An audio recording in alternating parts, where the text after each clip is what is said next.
바울과 바나바는 2차 전도 여행 직전에 의견이 달라서 헤어졌는데 결별한 후에도 계속 서로를 신뢰하는 동역의 관계에 있었다는 말입니다.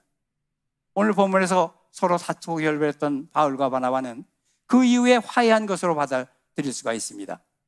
보통은 나중에 화해했다고 보는데 39절에서 다툼이라는 단어가 히브리서 10장에서는 격려라는 의미로 쓰였다고 했습니다.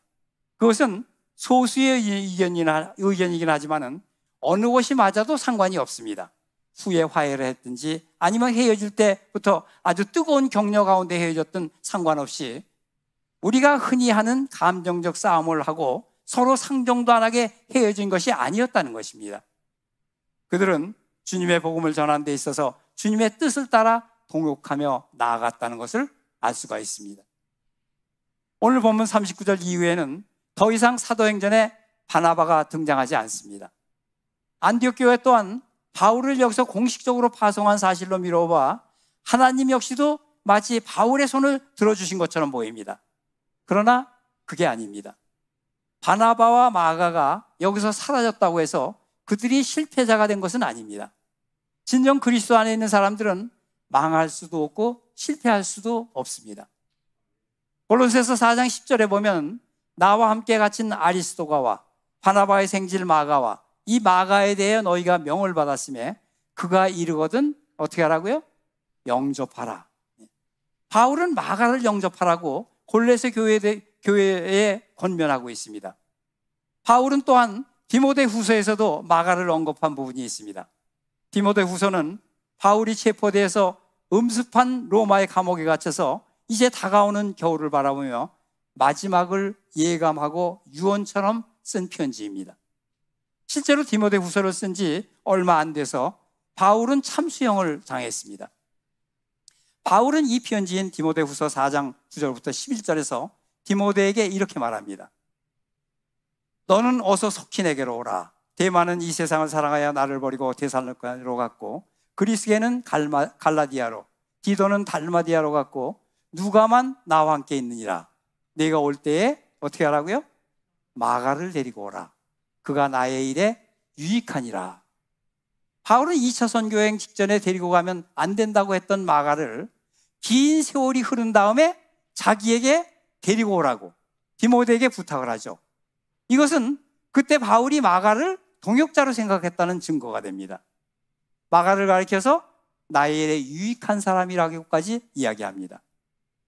비록 한때는 선교의 험한 길을 포기하고 도망갔던 사람이 마가입니다. 그러나 오랜 시간이 흐른 뒤에 마가는 바울에게 유익한 사람이라고 인정받는 자리에 올랐을 뿐만 아니라 마가복음을 기록한 마가복음의 기자가 된 것입니다. 그런데 마가를 이러한 하나님 나라의 동역자로 만들고 양육해서 세워준 인물이 누구예요? 바나바입니다. 마가를 끝까지 포기하지 않고 동행하면서 그를 훈련시켰습니다. 양육했습니다. 세워줬습니다. 그래서 마가를 데리고 가지 말자고 했던 바울에게까지 마침내 이제는 그가 내게 유익한 사람이라고 인정받는 자리까지 올려준 것입니다. 그런 의미로 볼 때 바나바와 마가는 바울과 헤어진 다음에 더 이상 사도행전에 나오지 않지만 그렇다고 해서 그들이 결코 실패한 것이 아니라는 것을 알 수가 있습니다.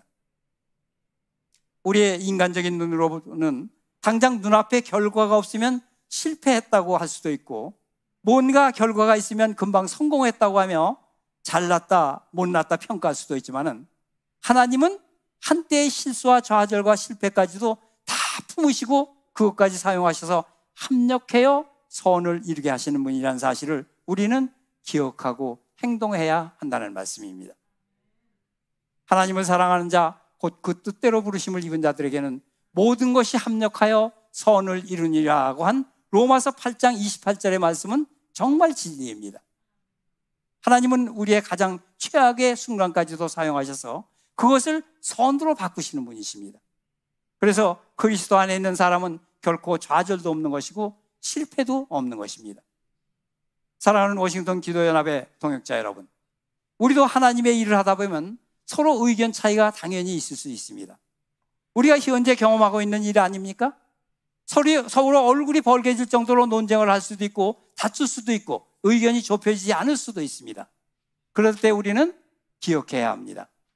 바울과 바나바도 갈라졌으니까 우리도 갈라질 수 있다라고 합리화할 것이 아니라, 첫째로 하나님께서는 우리 인간을 다 다르게 다양하게 창조하셨다는 사실과, 둘째로 다른 것은 다른 것이지 틀린 것이 아니라는 사실과, 셋째로 하나님께서는 모든 것이 합력하여 선을 이루게 하시는 분이라는 사실을 기억하고 행동하여야 한다는 말씀입니다. 바울과 바나바는 서로 격려하고 도전하며 헤어졌습니다. 의견이 달랐기 때문에 같은 길로 가지는 않았지만은 각자 생각하는 길로 가서 복음을 전하도록 축복해주며 헤어졌던 것입니다. 그리고 나중에 금방 회개하고 계속 주님의 복음을 위해 나아갔습니다. 바로 이런 분들이 우리의 믿음의 선배들이기 때문에 우리에게까지 복음이 전달되고 이렇게 우리가 믿어 구원을 받고 하나님의 자녀가 될 수가 있었던 것입니다. 우리도 주님의 복음을 위해 서로 다름을 인정하고 격려하고 도전하며 주님께서 부르신 길을 충성스럽게 걸어감으로써 우리를 통해서 믿음의 후배들이 많이 나오는 귀한 역사를 일으키는 워싱턴 기도연합의 동역자들이 다 되시기를 주님의 이름으로 축원하고 축복합니다.